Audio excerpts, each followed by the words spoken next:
Hello दोस्तों, नमस्कार। आशा है आप लोग बहुत अच्छे होंगे। आइए आज पढ़ते हैं पास्ट कंटिन्यूअस का निगेटिव सेंटेंस। ये तो पढ़ाना है आज। Rules of translation.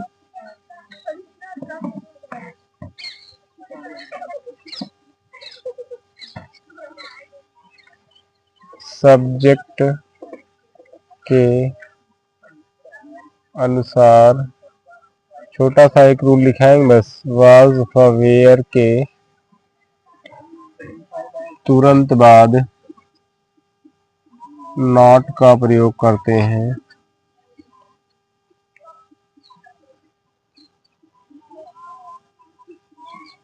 और वर्ब के फर्स्ट फॉर्म में आईएनजी जोड़ देते हैं।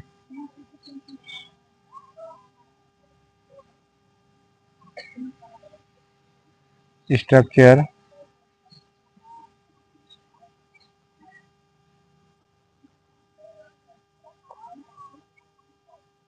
सब्जेक्ट लिखना है, वाज अथवा वेयर लिखना है, नॉट लगाना है, वर्ब के फर्स्ट फॉर्म में आईएनजी जोड़ देना है, ऑब्जेक्ट लिखना है, फिर कॉम्प्लीमेंट।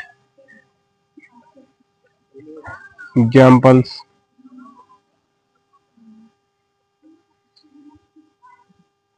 मैं अपना पाठ याद नहीं कर रहा हूँ। अच्छा सॉरी, पास्ट का है ना। रहा था। पुलिस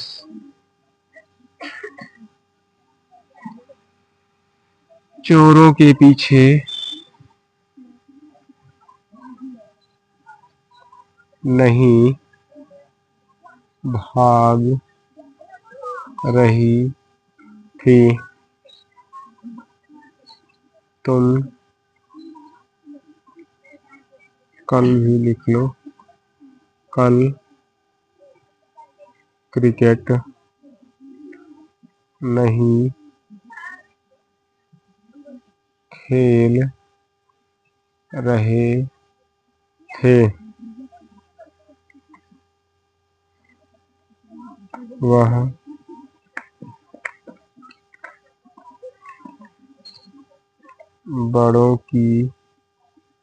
बड़ों का कहना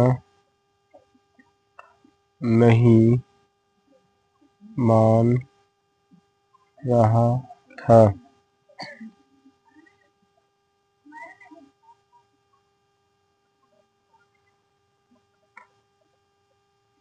राम का भाई सच नहीं बोल रहा था।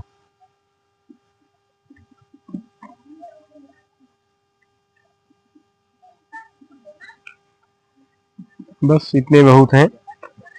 एक आध एग्जाम्पल और लिखवा दो।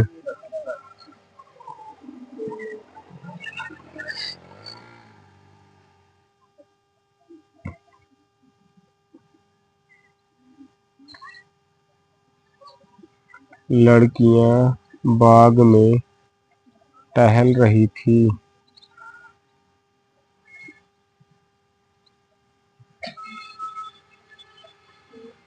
देखिए, नियम समझ लो, ध्यान से सुन लो। कौन सा टेंस पढ़ाया जा रहा है आपको? Past continuous. कौन सा टेंस है? Past continuous. पहचान क्या बताए थे? रहा था, रही थी, रहे थे। यही याद रखना है। रहा था, रही थी, रहे थे। किसकी पहचान है ये? पास्ट कंटिन्यूअस की। बाग में नहीं, ऐसा लगा लो, नहीं टहल रही थी। नहीं टहल। अभी बाद में याद आता, जब ट्रांसलेट करवाते तब यही इतना होता। देखिए, यही शब्द याद रखने। रहा था, रही थी, रहे थे। हेल्पिंग वर्ब कौन सी लगेगी? वाज और वेयर। बताइए, या तो वाज लगेगी या तो वेयर। वाज का प्रयोग किसके किसके साथ बताए थे? आई, ही, सी, इट और सिंगुलर सब्जेक्ट किसका प्रयोग करेंगे? वाज का। वेयर का प्रयोग यू, वी, दे और किसका प्रयोग करेंगे? वेयर का। वर्ब का कौन सा फॉर्म बताए थे? बता दिए कि जैसे ही कॉन्टिन्यूअस का नाम आ जाए तुरंत आपके दिमाग में कॉन्सेप्ट बन जाना चाहिए कि वर्ब का कौन सा फॉर्म लिखना है। ये जैसे कॉन्टिन्यूअस नाम लिया जाए तुरंत। देखिए ज्यादातर चीजें जो आपसे पूछी जाती है इंग्लिश में पूछी जाती है, जैसे एक्टिव पैसिव बनाना हुआ, डायरेक्ट इनडायरेक्ट बनाना हुआ, ठीक है, कोई चीज चेंजिंग करना हुआ। क्या बता रहे थे? देखिए आपसे तमाम एक्टिव पैसिव डायरेक्ट इनडायरेक्ट तमाम चीजें पूछी जाएगी, सब में आपको अंग्रेजी में पहचानना मिलेगा। जैसे आईएनजी फॉर्म मिल जाए तुरंत जान जाना कौन किस प्रकार का टेंस है ये? कॉन्टिन्यूअस। अब हेल्पिंग वर्ब से देख लेना कि प्रेजेंट का है, पास्ट का है या फ्यूचर का है। हिंदी में रहा था, रही थी, रहे थे। अंग्रेजी में क्या देखेंगे? वाज और वेयर। वाज किसके साथ बताए? आई, ही, सी, इट और सिंगुलर सब्जेक्ट। वेयर किसके साथ बताए? यू, वी, दे और प्लूरल सब्जेक्ट। कौन सा टेंस है ये? पास्ट का कॉन्टिन्यूअस। और सेंटेंस किस प्रकार का है? निगेटिव सेंटेंस है। जहां दिमाग काम करना बंद कर दे, स्ट्रक्चर दे करके आप ट्रांसलेट कर लीजिएगा, ठीक है ना। सबसे पहले लिखा क्या जाता है? सब्जेक्ट। कैसे ढूंढते हैं? कौन लगा? मैं अपना पाठ याद नहीं कर रहा था। कौन? मैं की अंग्रेजी आई के साथ क्या लगाएंगे? वाज। निगेटिव है तो नॉट। वर्ब क्या है? याद करना। याद करने वाली क्या होती है? लर्न होता है। क्या हो जाएगा? Learning. I was not learning. क्या नहीं याद कर रहा था? माई lesson. I was not learning my lesson. दूसरा सेंटेंस, पुलिस चोरों के पीछे नहीं भाग रही थी। कौन? Police. The police was. Negative है तो नॉट। कोई दिक्कत नहीं, चाहे सिंगुलर में मान लो, प्लूरल में भी मान सकते हैं, क्योंकि जैसे पिताजी घर जा रहे थे तो बहुवचन नहीं है, सिंगुलर में ही माना जाएगा, तो इसे यहाँ सिंगुलर ही मान लो, ठीक है ना। देखो पुलिस चोरों के पीछे नहीं भाग रही थी। The police was not. भागना की अंग्रेजी रन। रन होगा दौड़ना। इसके साथ में अवे लगा देंगे। क्या लगा देंगे? अवे। तो भागना हो जाएगा, रनिंग अवे हो जाएगा। क्या हो जाएगा? डबल एन होगा, ये भी ध्यान करिएगा। अंत में बावेल हो, कॉन्सोनेंट हो, कॉन्सोनेंट से पहले बावेल। तो अंतिम अक्षर को कितनी बार लिखते हैं? 2 बार लिखते हैं। रनिंग अवे हो जाए। क्या हो जाएगा? Running away. अब बचा क्या? कहाँ नहीं भाग रही थी? चोरों के पीछे। पीछे की अंग्रेजी क्या बताए हैं? आफ्टर बताए हैं। After the thief. THIEF। देखिए पीछे की कंडीशन बता दिए थे, जैसे स्थिर अवस्था में कोई चीज किसी के पीछे स्थिर है तो वहां पर तो बिहाइंड लिखा जाएगा, लेकिन अगर गतिमान अवस्था में है तो किसका प्रयोग बताए हैं? आफ्टर का प्रयोग, ठीक है ना। जैसे चोरों के पीछे, हाँ ठीक है। एफ या एफ को किस में बदल देंगे? वी में। थीप्स होगा, नहीं तो अगर थीप में भी ये भी याद रखिएगा THIEF होता है, यस जोड़ दोगे तो ये थीप्स गलत है आपका। यदि किसी नाउन के अंत में या फिर होता है तो एफ को किस में बदल लेते हैं? बी में चेंज करके तब यस जोड़ते हैं, ठीक है ना। ये थीप्स हो जाएगा। अब बता दिए गतिमान अवस्था में तो पीछे के लिए आफ्टर, और जैसे विद्यालय के पीछे आम का पेड़ है तो दोनों स्थिर है, तो यहाँ पर किसका प्रयोग करेंगे? बिहाइंड का। तीसरा सेंटेंस, तुम कल क्रिकेट नहीं खेल रहे थे। क्या लिखना है? सब्जेक्ट। कैसे ढूंढेंगे? कौन क्रिकेट नहीं खेल रहा था? तुम की अंग्रेजी यू के साथ क्या लगेगा? वेयर। निगेटिव है तो नॉट। वर्ब क्या है? खेलना का अंग्रेजी प्ले। क्या हो जाएगा? प्लेइंग। क्या नहीं खेल रहे थे? क्रिकेट। CRICKET। क्रिकेट। कल की अंग्रेजी यस्टरडे। कल। चौथा सेंटेंस, वह बड़ों का कहना नहीं मान रहा था। कौन? वह की अंग्रेजी ही के साथ क्या लगाना है? वाज। निगेटिव है तो नॉट। वर्ब क्या है? कहना मानना, अंग्रेजी ओवे। क्या जोड़ देंगे? ING। बताए थे अंत में कॉन्सोनेंट, कॉन्सोनेंट से पहले बावेल तो अंतिम अक्षर को डबल कर देंगे, लेकिन 3 अक्षर याद है, 3 अक्षर WRY होगा तो डबल नहीं करना है। ओवेइंग किसका कहना नहीं मान रहा था? बड़ों का। एल्डर्स लिखेंगे। क्या लिखेंगे? एल्डर्स। बोले जाया करो, थोड़ा सा बोलते नहीं हो, बिल्कुल नहीं बोल करके पढ़ो।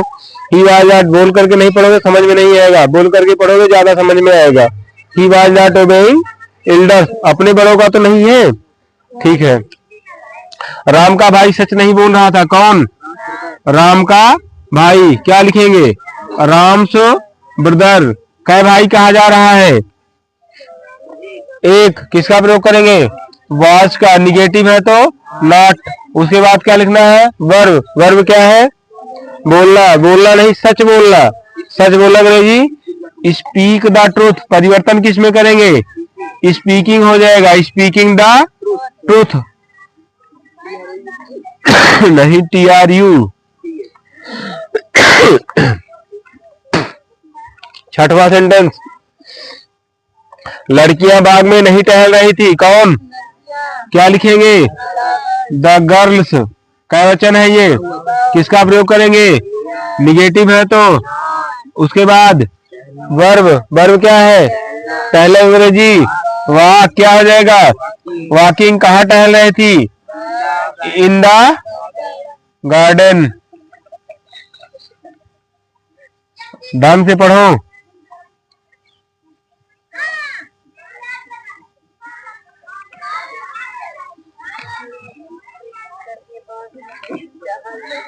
ये संक्षेप में फिर से समझ लो। कौन सा टेंस हम पढ़ रहे हैं? कौन सा टेंस पढ़ रहे हैं? Past continuous.